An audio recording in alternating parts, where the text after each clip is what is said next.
Welcome to the exciting story of David and Goliath. The young shepherd boy defeats the giant. Often the first Bible lesson we learn. As you follow along, think about the questions we ask you. The answers will be revealed, so keep reading to find out. The story of David and Goliath, found in the book of 1 Samuel 17, is one of the most famous accounts of faith and courage in the Bible. It describes how a young shepherd boy defeated a giant warrior, proving that victory comes from the Lord rather than human strength. 1.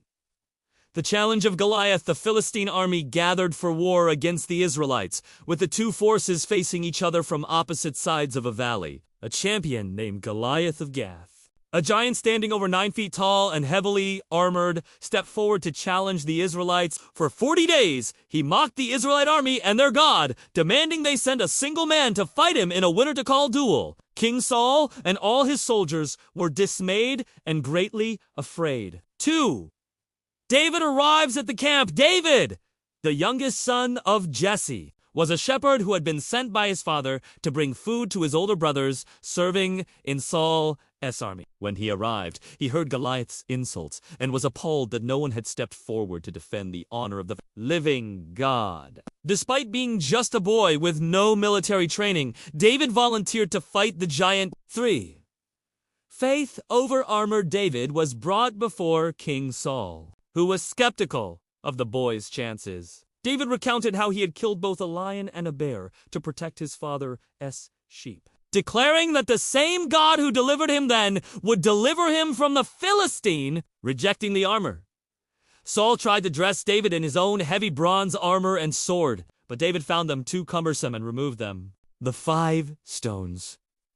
Instead of traditional weapons, David chose 5 smooth stones from a brook, put them in his shepherd's bag, and approached Goliath with only his staff and a sling. 4.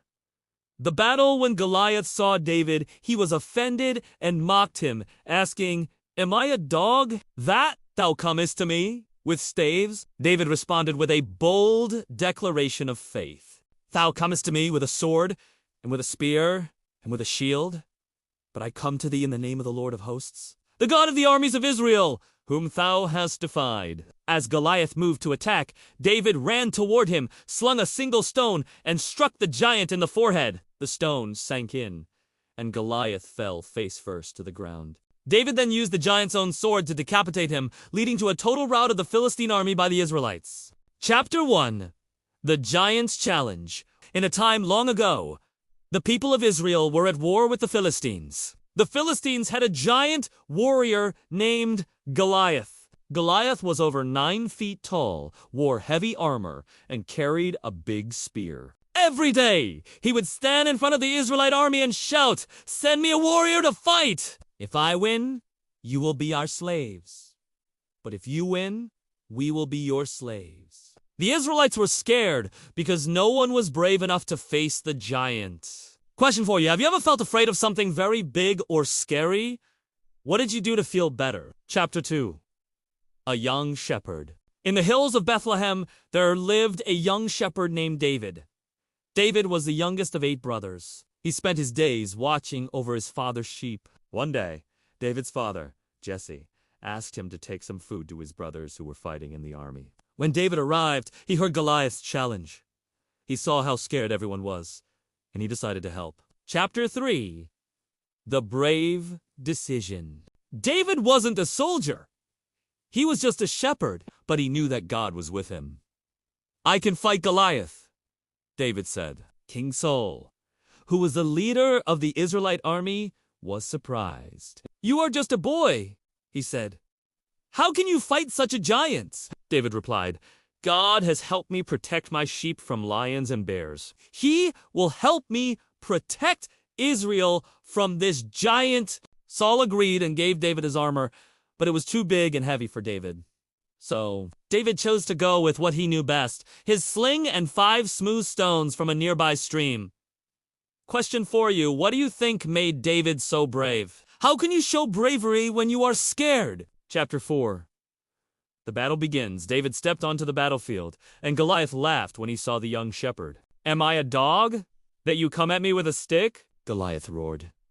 But David was not afraid. He said, "You come with a sword and a spear, but I come in the name of the Lord Almighty, the God of the armies of Israel. Today, the Lord will give me victory." David took one stone, placed it in his sling, and started to whirl it around. With a mighty swing, he let the stone fly. It hit Goliath right in the forehead, and the giant fell to the ground, defeated. Chapter 5.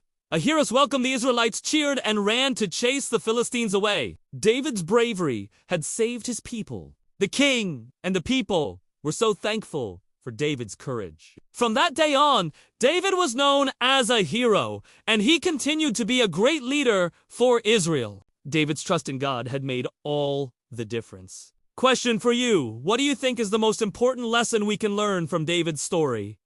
How can you use that lesson in your life? Answer to the question: the most important lesson from David's story is that with faith and courage, we can overcome even the biggest challenges. Just like David trusted God to help him, we can trust in God's strengths and guidance in our own lives. Thank you for joining us for this inspirational story about David and Goliath. Let me leave you with this final point today. You are never too small or too young to make a big difference with God's help. Why not do us here at the Church of Faith Worldwide Ministries a favor and subscribe, like, and share this video.